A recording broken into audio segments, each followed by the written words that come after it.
Welcome all. I'm Jose Alvarez. I'm the faculty director of the U.S. Asia Law Institute here at NYU. And today we are privileged to address an extremely timely topic. If you're in the U.S., you can't escape it. It's on the front pages of every newspaper. Our focus today is on what the U.S. trade war means for partners in Asia. And we're privileged to have two of the world's experts on this question from distinct perspectives. I will do a very brief introduction. Their fuller bios are on the website announcement for this. This program is wholly on Zoom, so we hope that apart from the many people who registered for the event, people will be tuning in later. We apologize for the time for those of you who are in the United States and are just having your breakfast, but our speakers are in one place in Singapore, the other side of the planet, and in the case of Christina Davis in Oxford. So this was the only timing that sort of worked. But let me be very brief, as I said, with respect to the bios. By the way, at any time throughout the program, please put your questions in the Q&A box. Our hope is to have a conversation, not just among the three of us, but among those of you who are attending. We can't guarantee we'll get to your questions, but we'll be looking, or at least I'll be looking over the shoulders of our panelists to see which of these questions we will pose to them. And so let me start by the brief bios. Christina L. Davis is the Edwin Rushauer Professor of Japanese Politics in the Department of Government and Director of the Program on U.S. Japan Relations at Harvard. During this academic year, she is on leave at Oxford University, affiliated to Queen's College as a centenary visiting professor in philosophy, politics, and economics. Her books include Why Adjudicate Enforcing Trade Rules in the WTO, and another book that I'm very curious about because I teach a course on international organizations, Discriminatory Clubs, the Geopolitics of International Organizations. So welcome. Pasha Hsieh is professor of law at Singapore Management University, where he holds the Jean Monnet Chair in EU ASEAN Law and Relations. His books include The New Asian Regionalism in International Economic Law and ASEAN Law and the New Regional Economic Order, Global Trends and Shifting Paradigms. So let me take advantage of your expertise to basically start with the very broad question. All of us are experiencing, at least in the U.S., shock and awe from the slew of Trump administration announcements, threats, and sometimes imposed sanctions.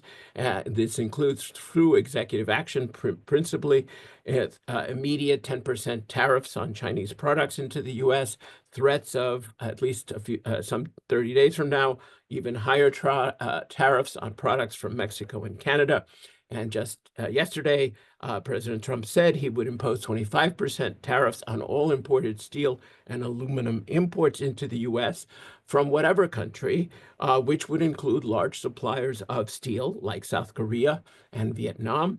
And again, just yesterday in the New York Times, his former U.S. trade representative attacked the fundamental premises of the WTO and free trade, arguing that countries with chronic trade surpluses, which include China and Vietnam, are the enemies of innocent states like the U.S. and the U.K. with sizable trade deficits. The premise is the WTO and other systems premised on free trade or so-called free trade has not worked. Pasha, you're a leading expert on East Asian relations, including regional trade agreements premised on lowering tariffs, like the Regional Comprehensive Economic Partnership. And so I start with you.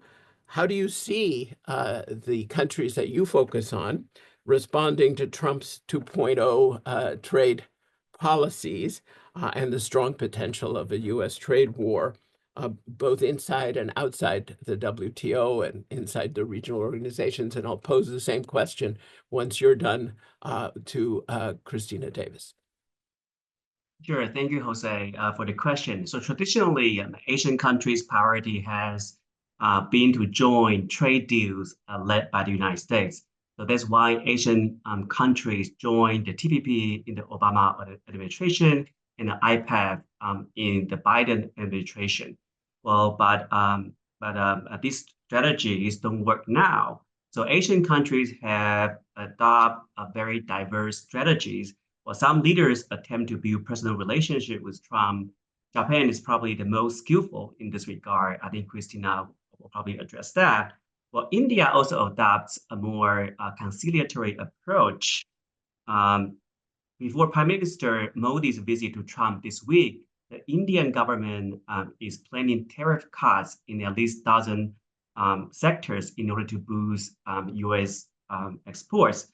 We should also know that some ASEAN countries like Malaysia, Indonesia, Vietnam, and Thailand recently joined BRICS as a partner countries. This can be their strategy to hedge against U.S. trade action. This is also a warning sign for the U.S. as Russia and China have heavy influence on BRICS. So let me stop here. Professor Davis, your turn. Well, yes, we know that the East Asia development model was export-led, heavy reliance on rules that kept markets open, and the US market continuing to have demand for exports, whether from Japan, Korea, or China. And so having President Trump initiate a dramatic trade war is going to destabilize that model of export-led development for the emerging markets of Southeast Asia and cause concern for companies in other countries like Japan. But it's also interesting that this tariff shock started with the Mexico-Canada tariffs. And that still was a big shock for countries like Japan that had really diversified so that not only did they get around trade friction with the US by building factories in the US, but they also built factories in Mexico.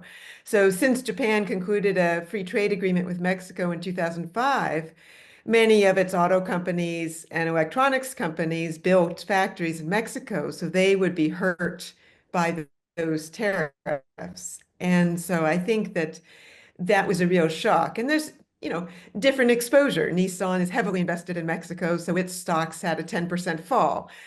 Honda has more production in the US. And so certainly we can see some variation, but across the board, I think there's a real concern about less stability of free trade rules and what will come next. Briefly, though, I'd just say that Robert Lighthizer article in the New York Times is impressive. I mean, he's a very knowledgeable scholar writing a book, No Free Trade, while having the trade practitioner of decades of experience. And he's certainly right to say that the trade regime does not include zero tariffs.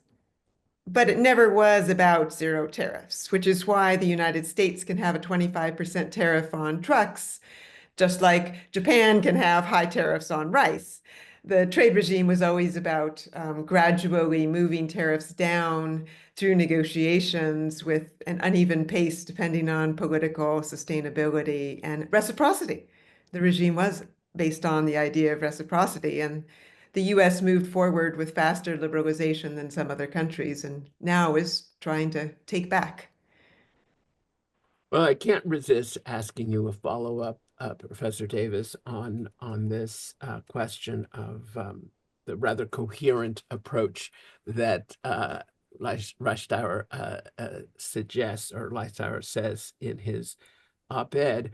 I guess the argument that he makes is that the focus on tariffs in the WTO led to a system whereby many countries were pursuing what he would call distorted trade that wasn't really faithful to David Ricardo's comparative theory of advantage, including government subsidies, market access limits, here's his list, rigged health and safety standards, directed banking systems that lend below market rates, labor laws that keep wages down, currency manipulation, predatory tax systems, lack of essential regulation in areas like the environment, and that basically That's what distorts the whole thing, not just lowering tariffs.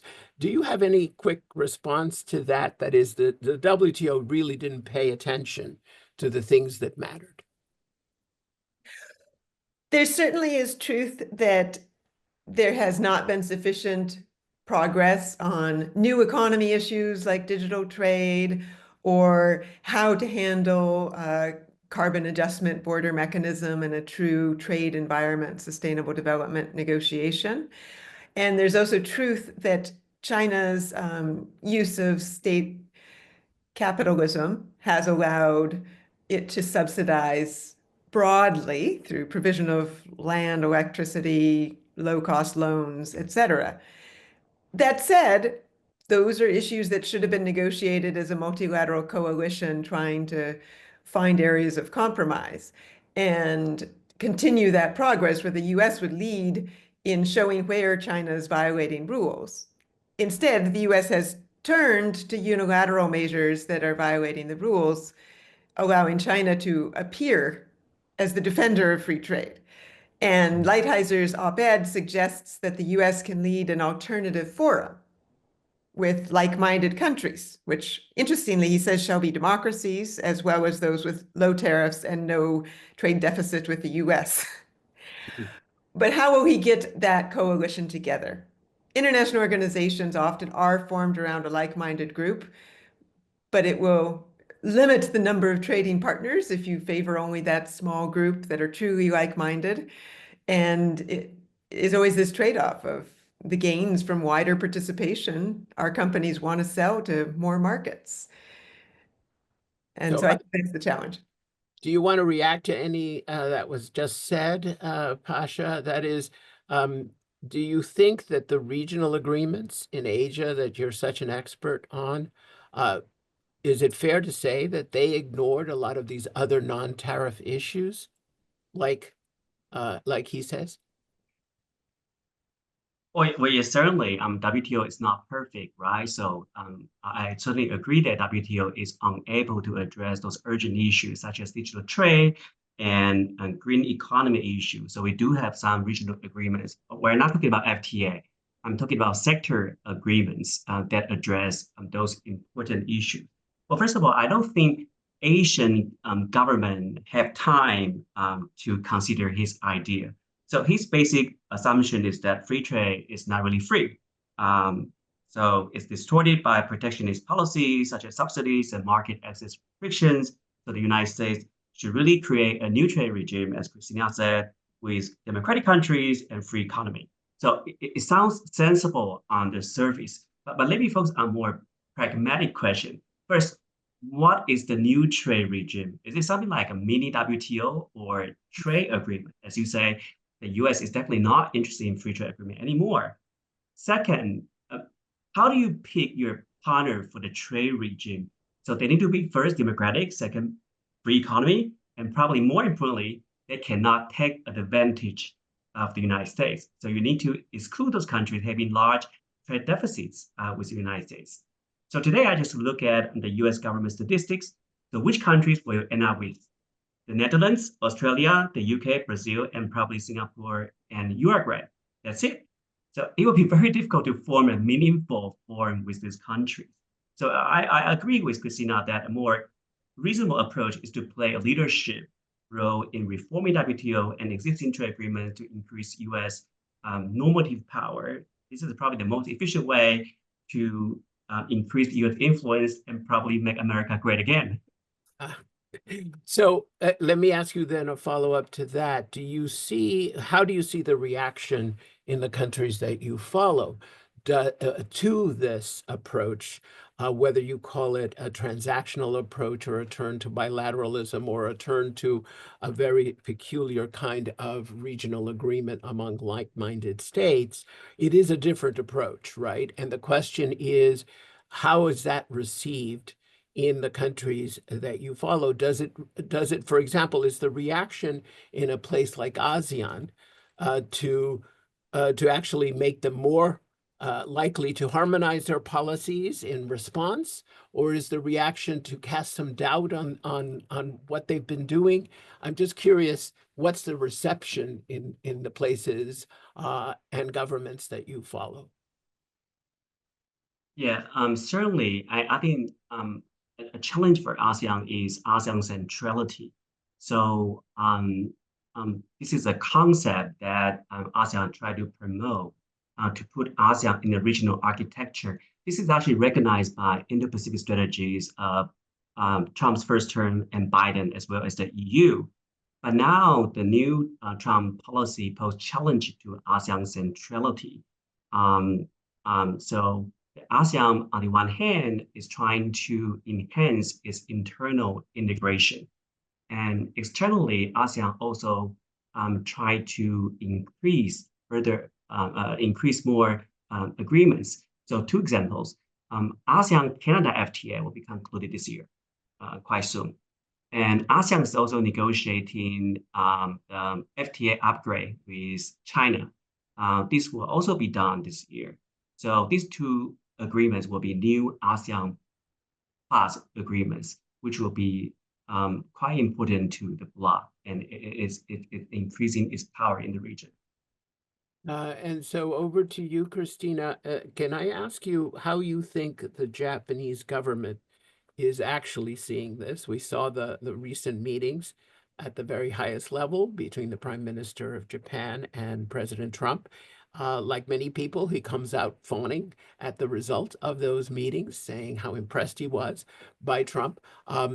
Putting all that aside, you're a Japan government insider. You can read the tea leaves.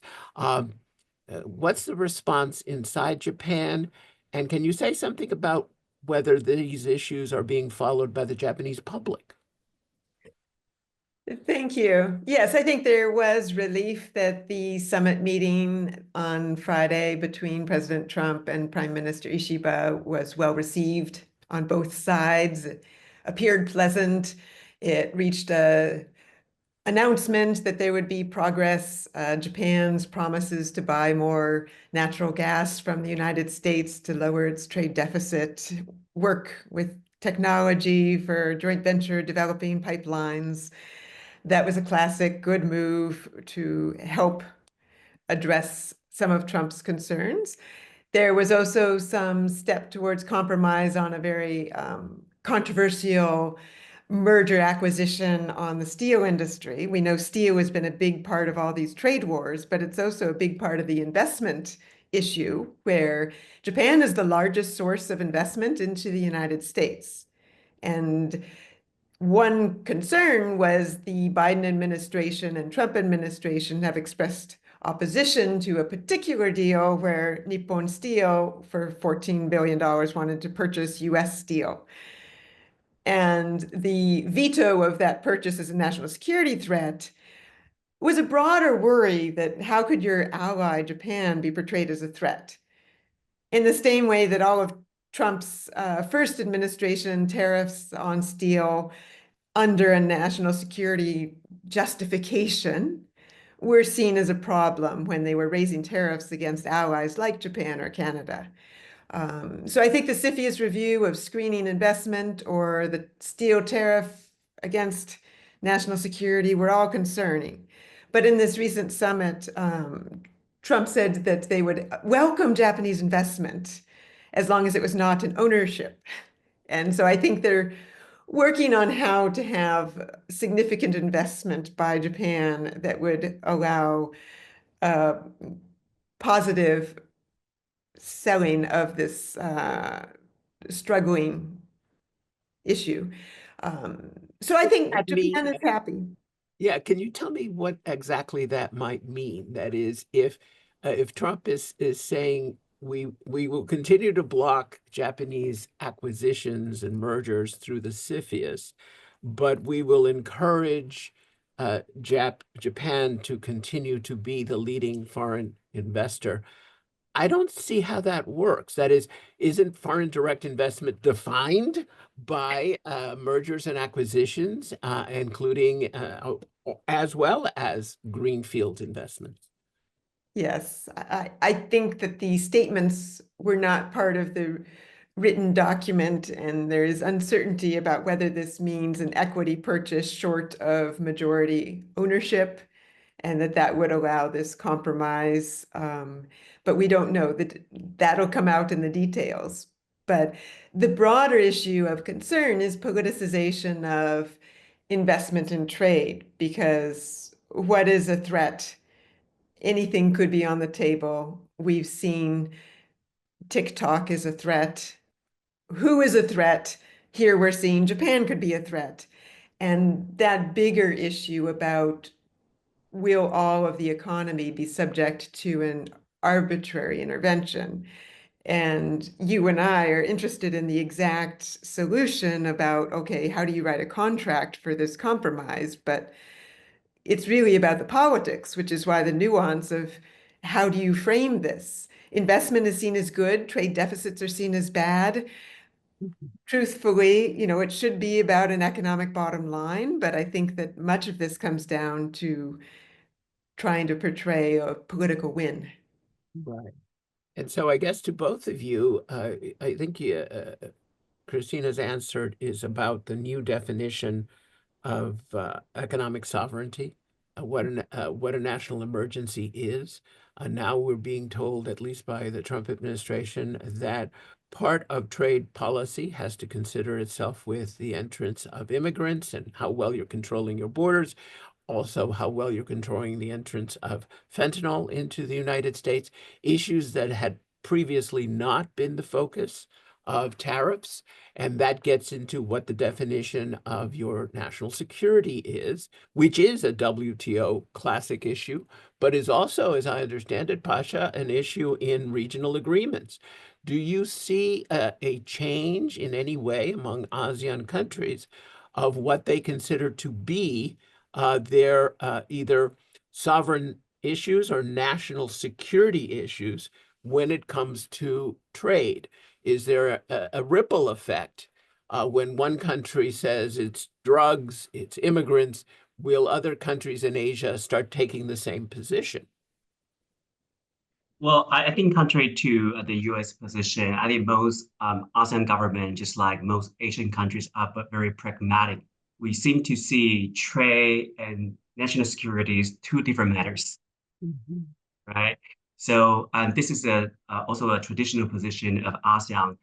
One typical example is that ASEAN agreement usually do not have provisions on so-called social values, Mhm. right? So social values meaning labor rights and environmental issues, whereas US and the EU agreements tend to incorporate these issues into the agreement.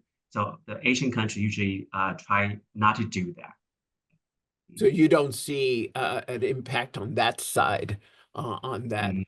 And the same, Christina, with Japan, you think Japan is not going to start redefining national security in a more expansive way?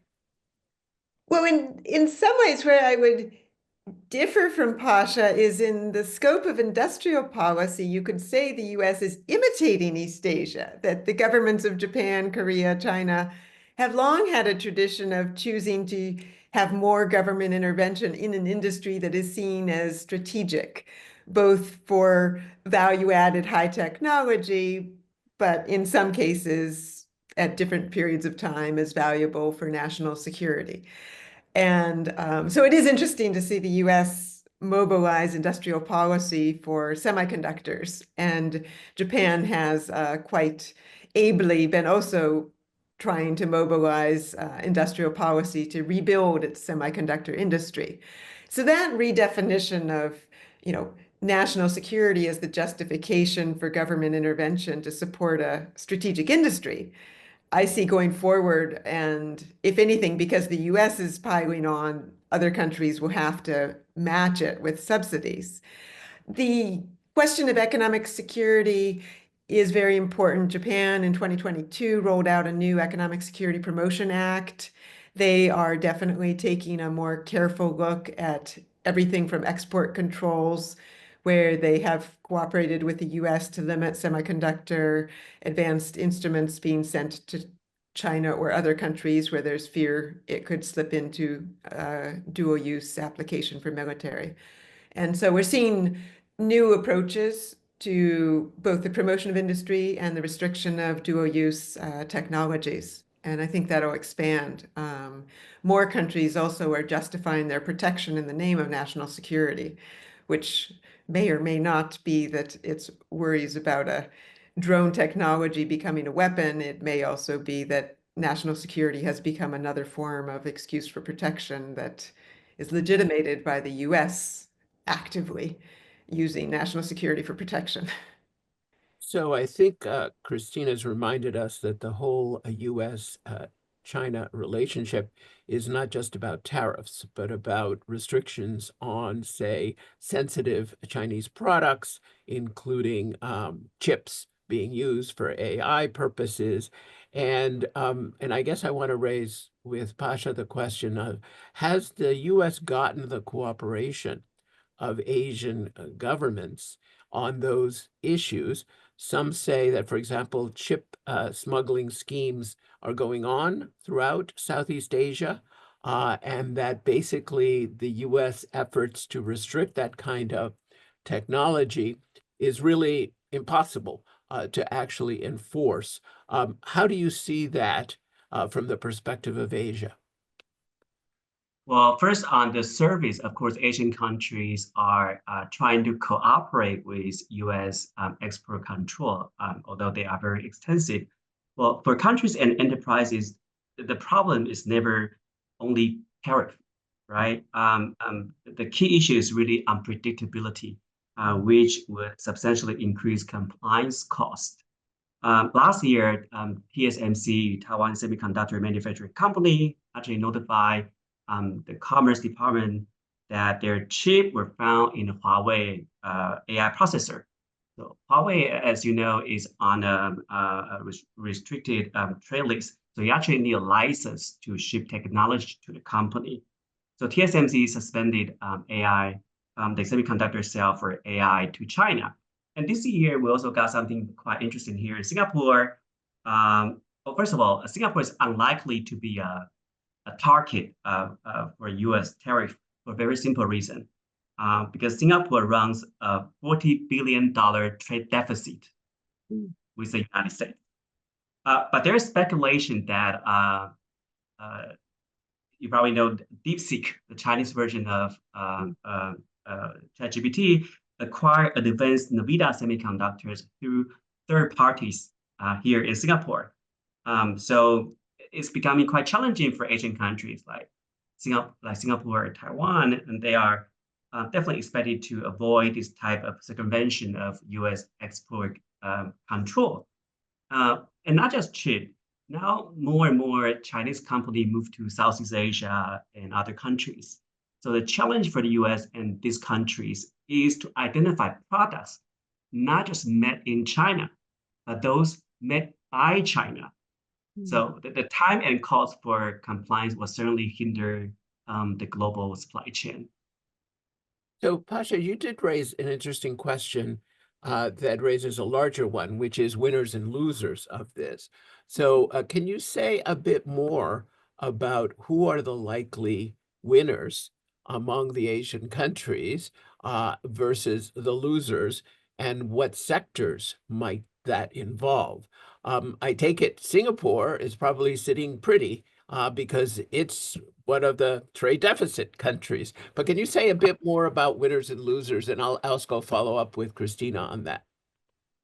Sure. Well, let's start with the easier one, loser, right? Okay, which country will be affected? And of course, those countries which have very close trade relation with China will be affected. For example, Taiwan, Malaysia, Korea usually supply electronic components to Chinese factories for assembly and re-exports. So those exports will definitely be hurt because of the decline demand from the Chinese side. Okay, now let's turn to an interesting part. Who are the winners? Okay, so Vietnam is a usual case. Vietnam is usually a first choice for companies to adopt the so-called China Plus One strategy, or the de-risking strategy, to move production out of China. Since the U.S.-China trade war in 2017, there has been significant FDI inflow to Vietnam. Well, lower labor costs in Vietnam is also an important factor, and more importantly, from a trade law perspective, Vietnam is a party to all major trade deals. The CPTPP, RCEP, the EU agreement, and not many people know that. Vietnam also has an agreement with Euro-Asian Economic Union led by Russia. Yeah, so Vietnam got everything. But Malaysia has also attracted a lot of investment from the electronic sector. Intel has been in Malaysia for a very long time. So Intel has decided to expand operation in Penang in northern Malaysia. Another winner is Thailand. Thailand has been known as the Detroit of Asia. So it has always been a manufacturing center for Japanese automakers. So in the past 2 years, we see something quite interesting. All of major Chinese automakers have announced plans to build manufacturing facility in Thailand, particularly focusing on their EV market. So these are the winners and losers. So, Christina, I just heard Japan mentioned. Do you want to say more about winners and losers or sectors from your standpoint? Right. Well, I think both Japan and South Korea, as democratic allies of the United States, play a key role in any kind of friendshoring strategy where the U.S. encourages firms to have less trade with China and to encourage that investment or trade with like-minded nations is preferable. So on that perspective, Japan and Korea are in a good position. But certainly they are still high-cost producers that cannot compete with Vietnam or Thailand. But Japan has already built such a good presence in Southeast Asia, as well as a long record of investment in the United States, that Japan will also be able to continue to have balanced production, even as tariff walls come up on different target areas. I think the challenge is Japan and Korea are so dependent on the market with China, they don't want decoupling. And yet, as US allies, will they be forced to choose? And that would be a high cost step. Right now, I think that joining RCEP is one indication of how much they hope to be able to continue to have deep trade with Southeast Asia and China, even while upholding good trade with the United States. And sectoral winners and losers, Japanese auto companies get caught in the middle. And so that's certainly a challenge. But they also have global production that can navigate this at a high cost.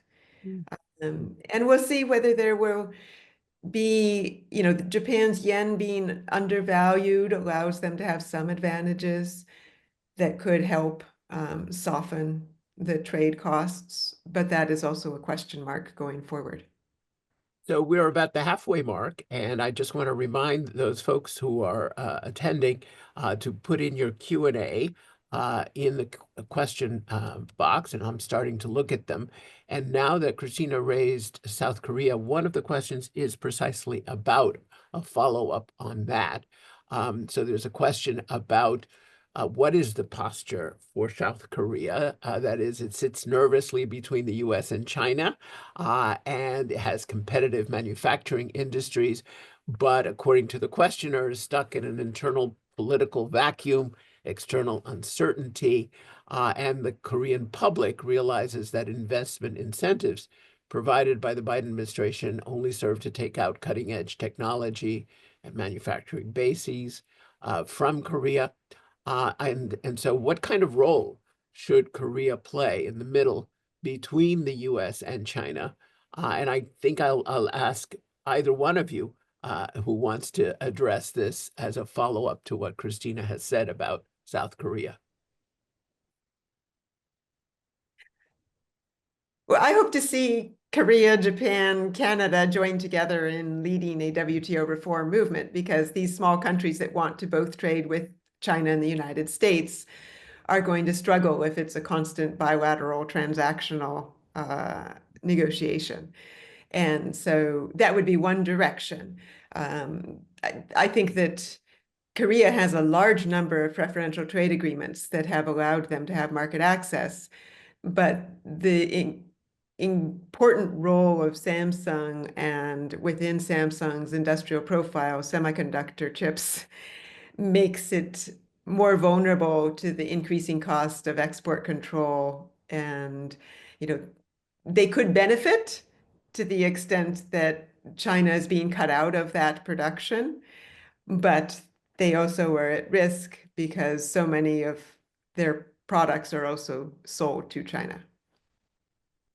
So, Pasha, I don't know if you want to say anything more about South Korea, but one issue that Christina raised is, well, what is the impact of all of the tariff policies and other policies on prospects for reviving the WTO within Asia? And she suggested one recipe might be including a group of states reviving that. Do you have anything to say about whether there are groups of Asian states who might assume a leadership role, or should we regard, at least from the standpoint of Asia, as the revival of the WTO is dead? That's it. It's over. And Trump coming back into power just put a nail on that coffin. I think most Asian countries are smaller countries like Korea. So certainly they tend to support multilateralism. WTO is challenging, but as you know, it's very difficult to come out with an agreement. Let me give you an example. EGA, Environmental Goods Agreement. This is very important because we need to slash tariff on environmental goods. They have talked for a few years and no conclusion at all. They can't even agree upon the definition of environmental goods, right? So, I think when we look at the WTO, we usually see it as a multilateral forum, but actually WTO allowed plurilateral deals, right? And this is probably the way to go in the future, so that those countries can play a leadership role in those plurilateral agreements under the WTO. And in terms of a leadership role, maybe let me use Singapore as an example. I wouldn't say Singapore would assume leadership role in WTO or any trade agreements. But what I can say here is that Singapore has tried to cement a lot of new agreements, such as digital trade agreement, as a green economy agreements. And these new type of agreement can serve as what we call pathfinder for wider APEC or even WTO initiative. So in that regard, a small country or smaller countries can play an important role. So there is a question on renewables, energy, and other. And so the questioner says, let me be a bit more provocative. Would the U.S. allow China to dominate renewable energy industries outside the U.S. And stay happy protecting its own market? And they note that Korean companies and public opinion has such suspicion that this is the likely effect. And so what are your thoughts on the future of renewables, especially China's already has quite a lead on things like solar panels. So what is the impact on that particular industries? And remember, a lot of people are trusting your remarks for what they talk to their investment advisors tomorrow about. So so hopefully you will give them some guidance. Either one of you on renewables. Christina, yeah. So I think that it's actually a positive turn that environment is not always a negative relationship with economic growth. Now we see green industry as an emerging sector for high potential for growth. And so countries are trying to invest in developing electric vehicle industries and wind turbine industries, because those are good for the environment, but also they are seen as profit generating. And so that's why we do see this countries from starting with China, but continuing to Japan and the United States under the Biden administration have spent considerable money on subsidizing green energy. But the provocative question about will the US then just leave those industries like electric vehicles if they protect their domestic market? I think that is a risk. If the US producers don't have to innovate because their own market is captive, that would allow more innovation, more global market success for China, and eventually it would dominate the industry. And there are also some of these industries where standards would be important. And if the Chinese product becomes the default standard, the US industry would be left behind. And so I think there is a risk that the inward focus of a Trump policy of protection would leave China in the lead for these critical industries that actually could be very important for the future of the environment and economic growth. Pasha, do you have a comment on this, please? Yeah, China is an interesting case because first, it's the world's largest carbon emitter, but at the same time, it's also the largest supplier of renewable energy products, right? The EV is a typical example. So what we can observe now is that we see a rapid inflow of Chinese EV in global South. Africa is a typical example. So I agree with Christina that it's not just EV technology per se. One important concern is actually the standard set by the Chinese, because the US needs to follow, right? So that would be a big challenge to US. There is a question on something that we haven't discussed at all, and that is, it looks like President Trump will pause enforcement of foreign bribery law. And the question is, how would that affect the countries that you are concerned with, as well as the practice of lawyers in both Asia and the US? That is, I'm not sure either one of you are specialists in Foreign Corrupt Practices Act, what we call that in the US, but do you have a comment in response to that question, either one of you? No. Okay. Well, I tried. Yeah, I can briefly address that. And I last time I told my friend that I was when I worked in the US, I was actually an FCPA lawyer. But I found the practice so boring, so I decided to end the activity. Yeah. Okay. But okay. So bribery is of course an important issue. It really depends on the country where you are, right? Singapore this is not a big issue in Singapore. And I think for most countries, the challenge is to enforce the provisions against bribery of foreign officials, right? Sort of FCPA, which has extraterritorial jurisdiction. And that would pose some challenges to some governments.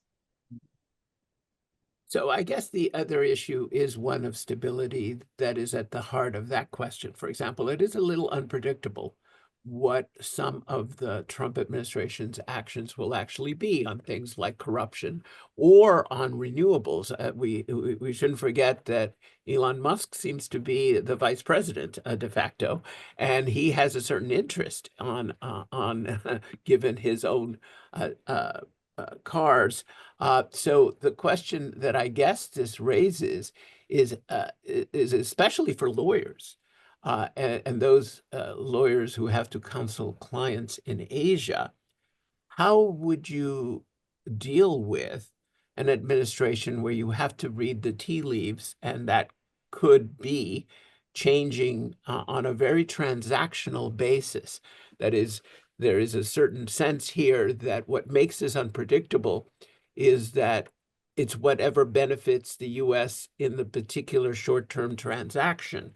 Do you have, either one of you have something to say about that? And not just the role of lawyers, but stability has come up a couple of times in this conversation, and I want to give you both a chance to deal with a rather uncertain, because if we can't trust the rule of law, and I'm not sure we can in this administration, then what does that say about the role of lawyers? I'll be brief as I really want to hear Pasha answer this. Yeah. I do think that the loss of stability of U.S. commitments is one of the costs of this transactional policy approach. And the U.S. is still very attractive as a destination for foreign investment, but it is perhaps slightly less attractive because of the difficulty of how would you write a contract and when will it get stopped over national security rules. And I think that we will see more and more countries that are doing not just a China plus one, but a US and China plus one as they diversify their reliance on a market that is no longer seen as quite as reliable. Mm. Well, I tend to look at this issue from a brighter side. I think it's a great opportunity for lawyers. uh, um, because I think lawyers will get a lot of business on how to restructure the supply chain. My advice will be to utilize existing mega FTA. So we are familiar with CPTPP, but not many people are familiar with the RCEP. So many US media portray the RCEP as a low-level trade deal. I think they missed the point. It's not just about tariff liberalization rates. The greatest benefit of the RCEP is the consolidation of the existing rules of origin under different and overlapping trade agreements. So the RCEP is also expected to be a living agreement like many ASEAN plus one FTA, so it will be upgraded on a regular basis. And in addition to RCEP and CPTPP is of course a good deal. And that's why many countries, including Indonesia, voice their interest in joining the deal. So on RCEP, obviously China is part of that, but China is not yet part of the comprehensive and progressive trade partnership. Do you see one consequence here of the whole Trump administration is actually China eventually or very quickly joining the CPTPP? Pasha. Yeah, China is an interesting issue. So after UK's accession to the CPTPP, all the members only decided to launch accession process for Costa Rica last year. The remaining challenge is to decide whether and how to start the accession process for China and Taiwan, both of which apply to join the CPTPP in 2021. And currently they can't reach a decision on that. Well, I assume that China opposes Taiwan joining, but is that really the major impediment for China joining the TPP, or is it basically the whole point of the TPP as conceived by President Obama was precisely to keep China out? So I guess I want to press you, what is the impediment right now on China with respect to the progressive Trans-Pacific Partnership? Because there are certain CPTPP countries are concerned about China, right? Ranging from intellectual property to other human rights issue. And of course, we don't know individual countries' opinion, but from what I heard, and that is a potential concern. So not just Taiwan, but China's economy issue. Well, and certainly the human rights is a social issue, that I'm not sure how that factors in formally into the CPTPP, but it's certainly a political factor.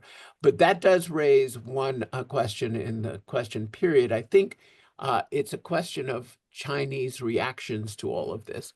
We haven't said as much about the likely retaliation, some announced already by China.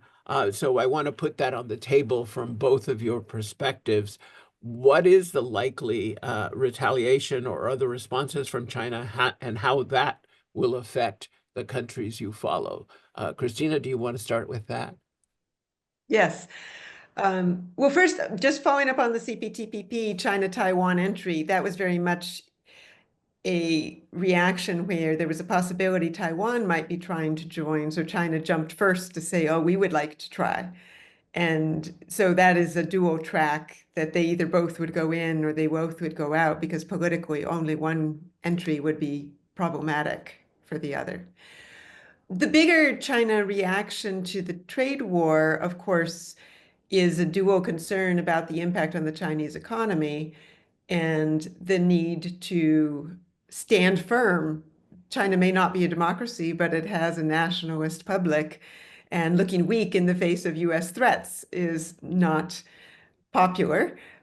So I think that there has been some posturing to have a retaliation, but the retaliation measure itself is fairly moderate by being targeting US exports of energy to China and not as large an amount. Given that China exports 3 times as much to the US as it imports, it doesn't have room to retaliate against the US, and it also does not want to tip its own economy into a worsening state. But, like I say, they can't just say yes to what Trump asks for without some response. Pasha, do you want to say more about Chinese reactions?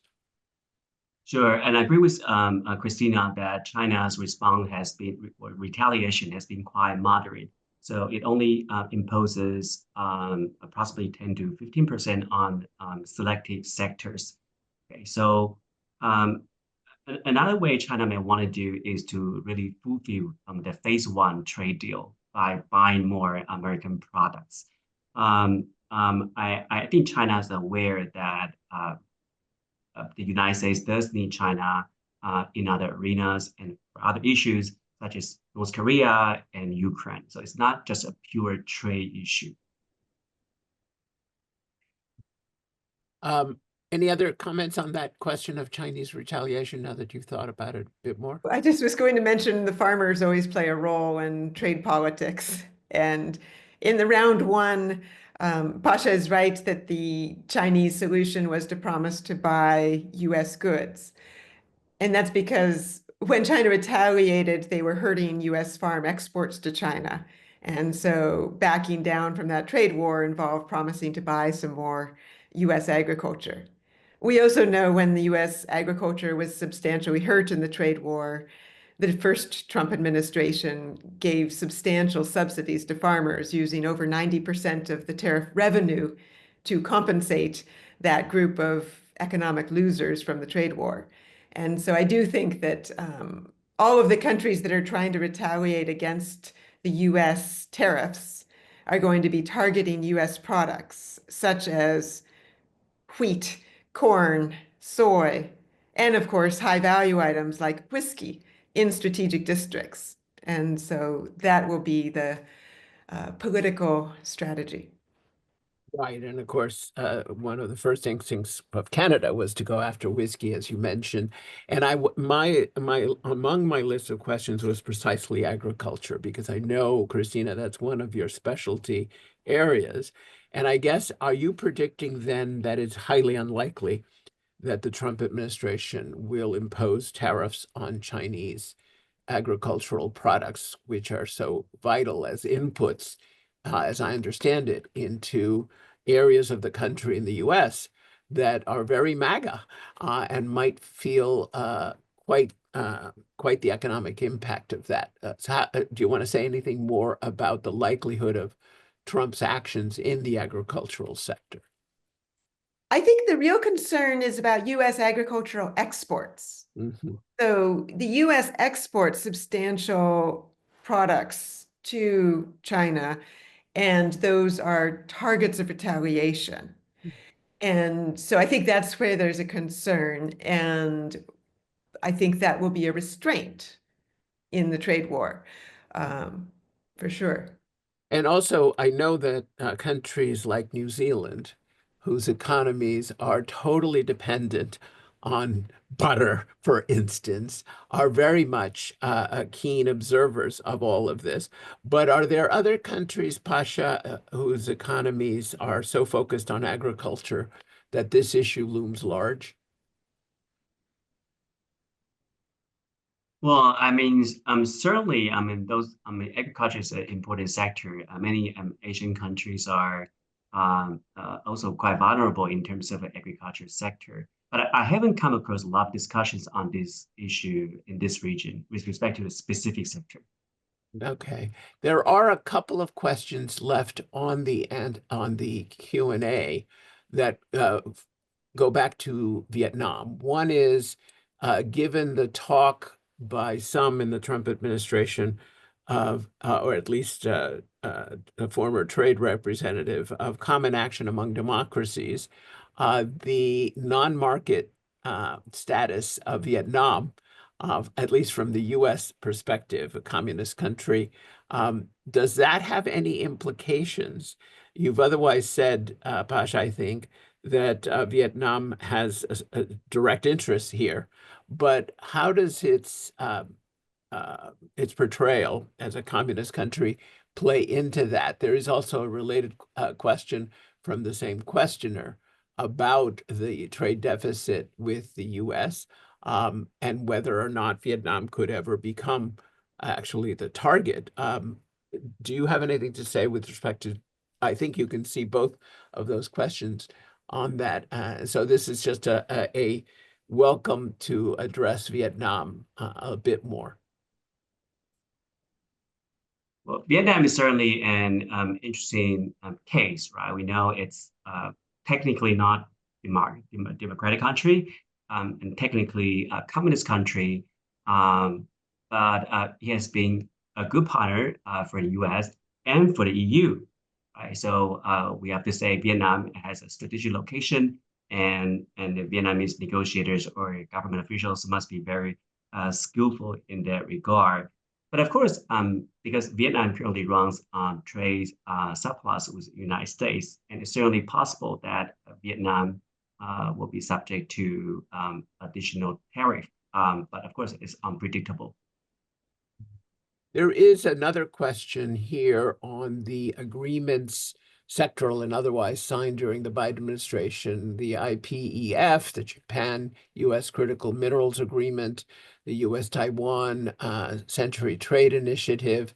And I guess it's asking for your predictions as to, since the inclination here seems to be to do everything opposite to what Biden has done, are those agreements under threat? Either of you, perhaps Christina, do you have a sense of that?